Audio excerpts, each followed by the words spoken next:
Salut à tous les amis et bienvenue sur Carton Rouge TV, très heureux de vous retrouver pour une nouvelle vidéo, c'est l'avant-match, 14e journée du championnat de France de Ligue 1. L'association sportive de Saint-Etienne se déplace au stade de l'Aube à Troyes. Un déplacement qui aura lieu dimanche après-midi à partir de 15h. Évidemment, je serai en direct pour commenter ce match qui est extraordinairement important pour l'AS Saint-Etienne. Les Verts qui restent sur leur première victoire en championnat cette saison face à Clermont, vous le savez, il y a eu depuis la trêve internationale, les joueurs de Claude Puel ont pu s'entraîner, se préparer sereinement et se réparer physiquement. Eh ben non, ils n'ont pas pu se préparer physiquement comme il faut parce que ce match, il y aura une hécatombe d'absents du côté du stade de l'Aube, du côté stéphanois. Il y aura Madi Camara bien sûr qui sera suspendu, mais il n'y a pas que lui, il y a également Moukoudi qui est blessé, So qui est absent, Neyou bien sûr, malheureusement, Silva également qui est absent. Est-ce que j'en oublie un autre? Non, c'est les trois absents. Et on a Miguel Troco, les quatre absents, pardon, et on a Miguel Troco qui lui est incertain. Alors évidemment, ce n'est pas les conditions idéales pour ce déplacement, très important pour les Stéphanois d'avoir cette défense qui est décimée. On y est habitué malheureusement depuis le début de saison. On sait bien que c'est de ce côté-là qu'on a les plus grosses lacunes, des lacunes défensives qui nous coûtent cher, des lacunes défensives qui font qu'on encaisse toujours le premier but, qu'on est toujours mené au score ou quasiment toujours mené au score, ce qui nous pose des problèmes considérables après par la suite pour égaliser, essayer de remporter un match. Voilà, c'est toujours compliqué et malheureusement face à 3, on a à peu près le même problème qui se pose. Pour Claude Puel, la question c'est de savoir quelle sera la défense qu'il pourra aligner. Je vous donne mon pronostic parce que de toute façon l'effectif est tellement réduit que j'ai assez peu de chances de me tromper.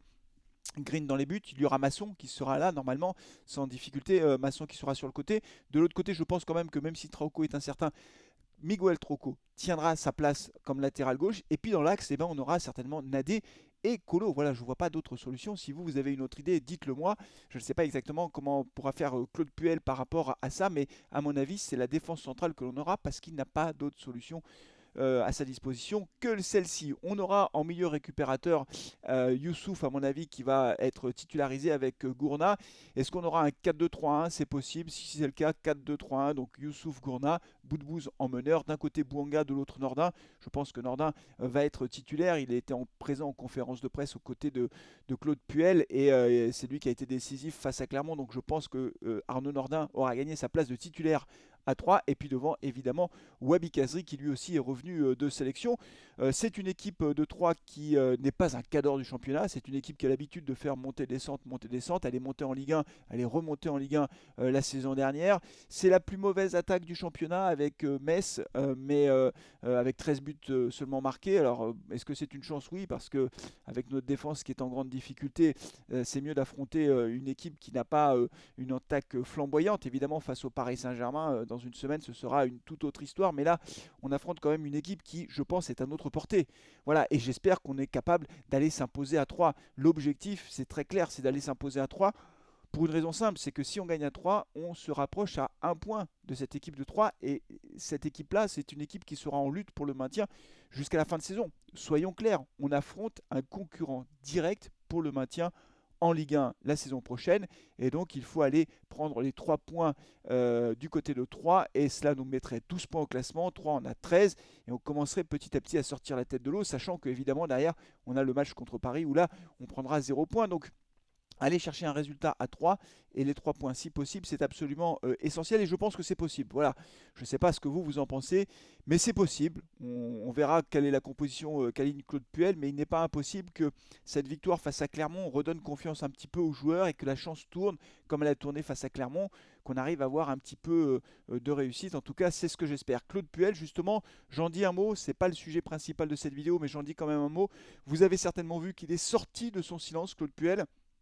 Je pense d'ailleurs que je ferai une vidéo spéciale. Claude Puel sort de son silence. Il a fait une grande interview dans l'équipe et puis il a également parlé sur RMC.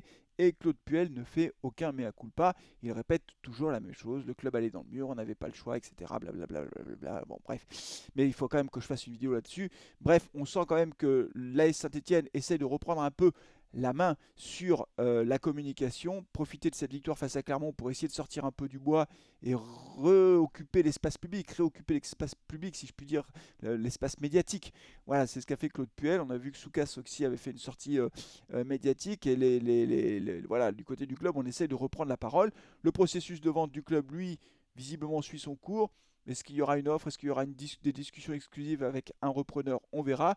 Et vous avez vu également les sanctions qui sont tombées de la part de la Ligue. Je les trouve extraordinairement sévères, ces sanctions pour l'AS Saint-Etienne qui a décidé de ne pas faire appel. Je ne comprends pas pourquoi. Peut-être qu'ils avaient peur d'une sanction supplémentaire.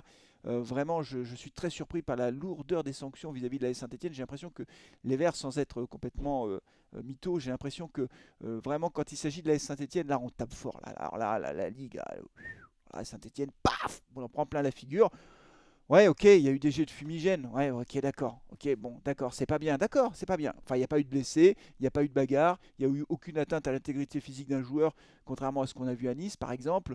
Enfin, bon, c'est bon, quoi. Je veux dire, ça va quoi, on a déjà eu des matchs à huis clos, enfin, là les COP sont encore suspendus, mais enfin c'est hallucinant de voir ça. Bref, ça m'agace, vous l'avez compris. Dites-moi ce que vous en pensez, vous. Est-ce que vous trouvez que c'est normal, c'est bien fait pour nous? Est-ce qu'au contraire c'est disproportionné? Voilà, j'attends de voir vos réactions là-dessus. Dites-moi aussi ce que vous pensez de l'interview de Claude Puel si vous l'avez lu. Et puis bien sûr, donnez-moi votre pronostic pour ce match face à 3. Nous on se retrouve donc dimanche en direct pour suivre ce match hyper important pour la Saint-Etienne. Et moi, je suis, allez, légèrement optimiste. Voilà, c'est tout pour aujourd'hui. Merci d'avoir suivi cette vidéo. On se retrouve donc très rapidement. N'oubliez pas de la liker la vidéo si elle vous a plu. Et puis de vous abonner à Carton Rouge TV. Mais je sais que la plupart d'entre vous l'êtes déjà. Allez, d'ici dimanche, prenez soin de vous, de vos proches. Et allez les Verts. Ciao.